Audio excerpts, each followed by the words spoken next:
Part of the way to explain the birth of Poitier's career in Hollywood is the political circumstance of the time. That he is stepping into Hollywood in the late 1940s and at the dawn of the 1950s, when there is this liberal message movie cycle going on within Hollywood, in which Hollywood for the first time is trying to address race in new and sometimes provocative ways. And that's a reflection in a lot of ways of the larger cultural tenor of the time. This is at the time when Jackie Robinson is integrating baseball. It's at a time when Harry Truman, the President of the United States, is putting together a civil rights commission to try to document some of the racial injustices that exist in the United States.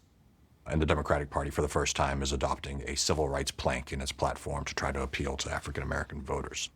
And this is the early Cold War, when if the United States wishes to put itself out there as the defender of world democracy, it has to at least make gestures toward genuine democracy for its African-American citizens at home. So Poitier is, in a lot of ways, the perfect figure to step into that political milieu. Just by the way that he carries himself, he brings a certain innate dignity to those roles. By his diction, because of his West Indian background, he has sort of a very precise sing-song style that is very distinct from sort of the slurring, step-and-fetch-it style speech that was common among African-American actors of an earlier era. There's no sort of sense of racial confusion with him or racial threat in the way that it might occur with a light-skinned actor or someone like Harry Belafonte, who was also seen as more sort of sexually charged than Poitier. Poitier was certainly exceptionally handsome, but he didn't project sort of a dangerous virility that Harry Belafonte or other actors might have. So he was a safe kind of sexy, and that was really important to understanding his early appeal. As Poitier's Hollywood career is beginning, he is certainly stepping into a very sort of traditional liberal framework in terms of the kinds of roles he plays in Hollywood, but his actual political milieu is much more radical. He is rooted in Harlem in the late 1940s and early 1950s, when there is this coming together of radical circles that includes many people in the arts, including Harry Belafonte, including Poitier, who look up to people like Paul Robeson. And Paul Robeson is becoming a persona non grata in the larger national conversation. He's seen as sympathetic to communism, but black actors like Poitier and Belafonte, they very much admire Robeson and in many ways share a lot of his political sympathies. But Robeson is counseling them, look, you're the next generation. If you're going to work in Hollywood, if you're going to work on Broadway, if you're going to make an impact, you have to be careful and more measured in terms of what you say and how you say it and the places that you do that.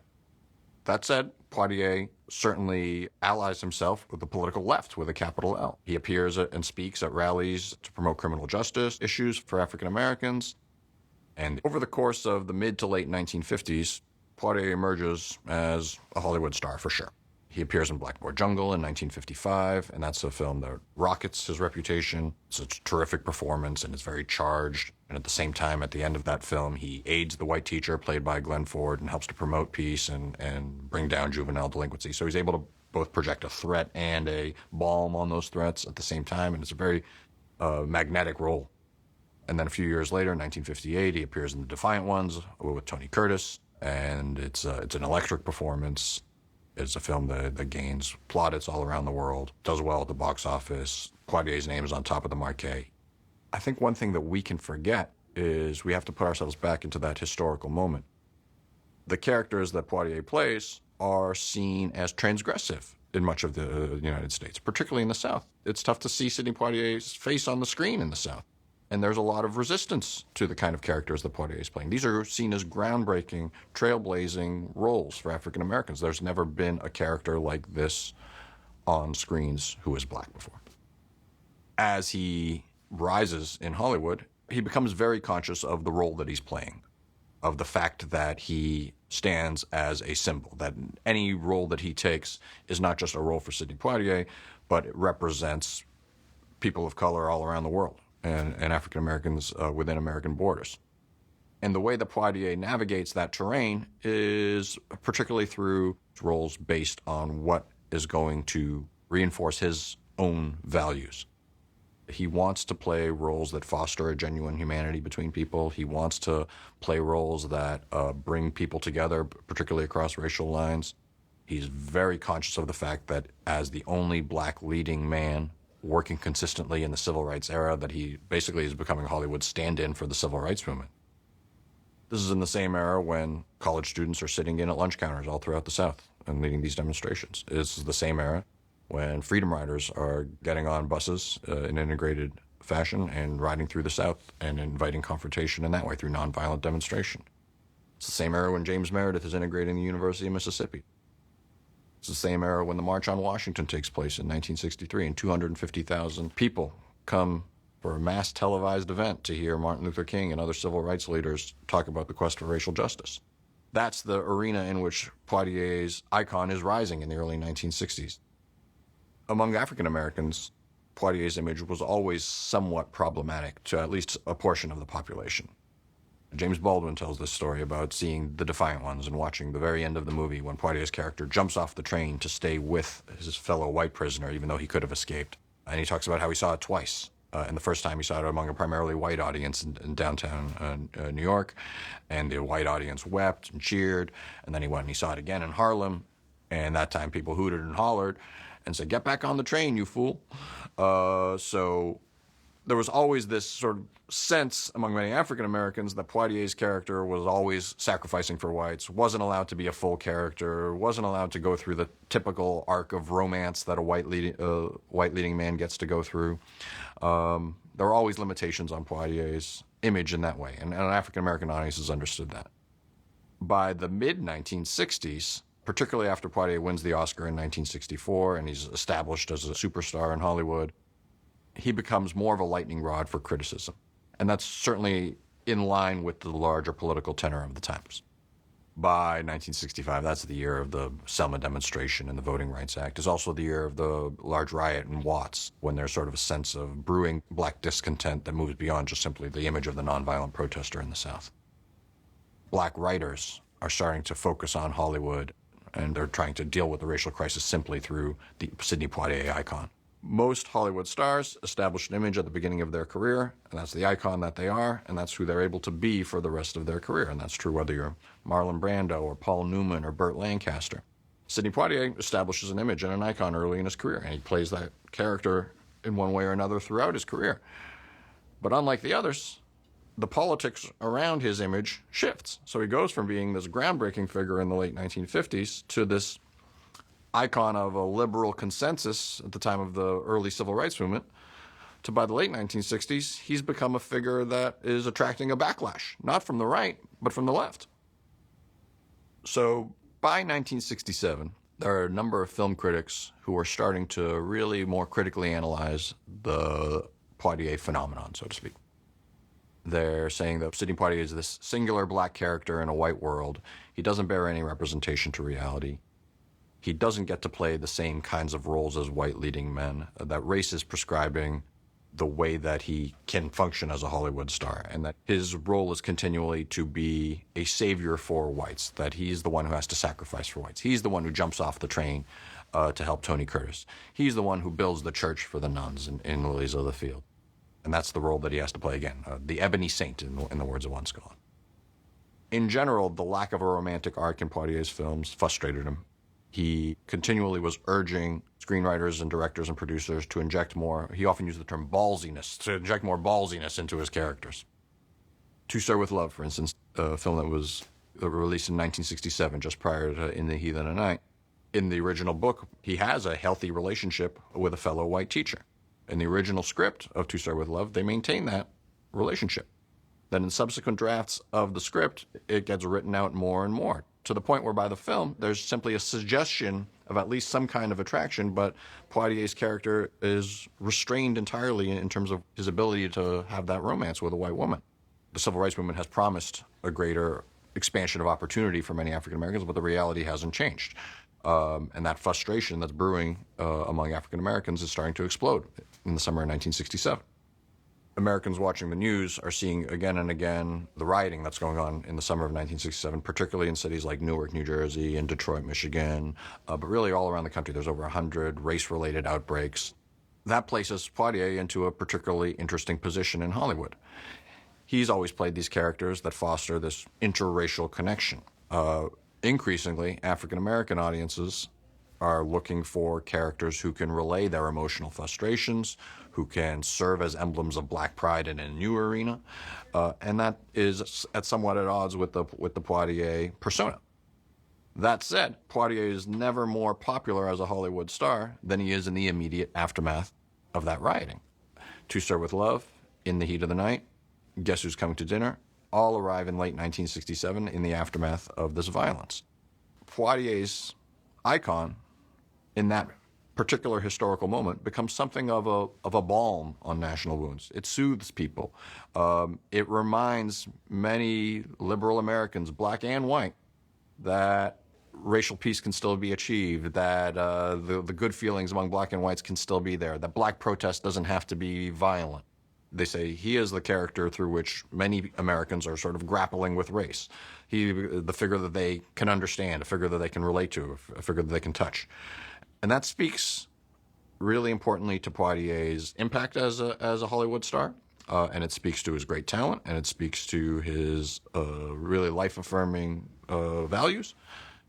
But it's also a really sad commentary on race relations, that the only black person that many white Americans can really sort of grapple with is this idealized icon of what a black person should be. That opens up Poitier to all sorts of new criticisms by late 1967. Most notably, there's a playwright named Clifford Mason who writes an article that's published in the New York Times in the fall of 1967, and it's titled, "Why Does White America Love Sidney Poitier So?" And the article goes on to absolutely rip apart Poitier's career, saying that he just simply exists as a sop for whites, that he shows no real guts in terms of the choices that he makes, that he's there to soothe white anxieties, and that's it. And he's sharply critical of him. I came in on the 12:35 from Brownsville. I was waiting to go out on the 4:05. Mm-hmm.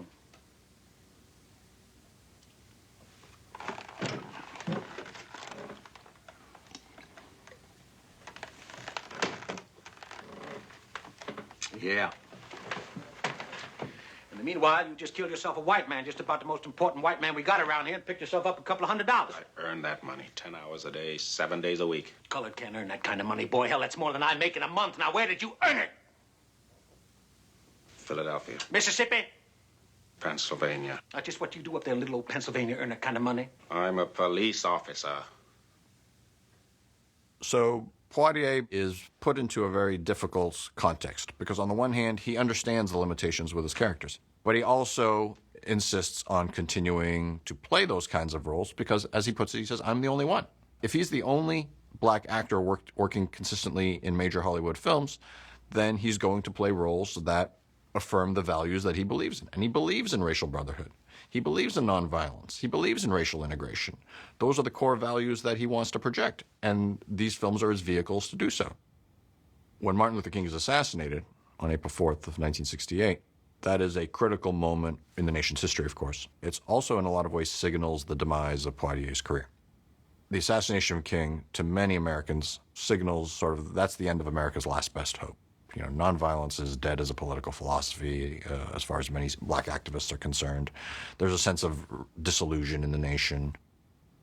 Like many black people, there was a lot in the philosophy and ideas of black power that Sidney Poitier could appreciate and embrace. The notion of taking pride in black history and black culture, that notion of black being beautiful, the idea that black people should have some control over their own communities and be able to shape their own political destinies. That's something that many African Americans embraced, and that's why black power was a popular slogan beyond the radical left. That said, the philosophies of black power were shaping the criticisms of Poitier from many African American critics by 1967, by 1968. They wanted characters who could provide more of an emotional release from white oppression.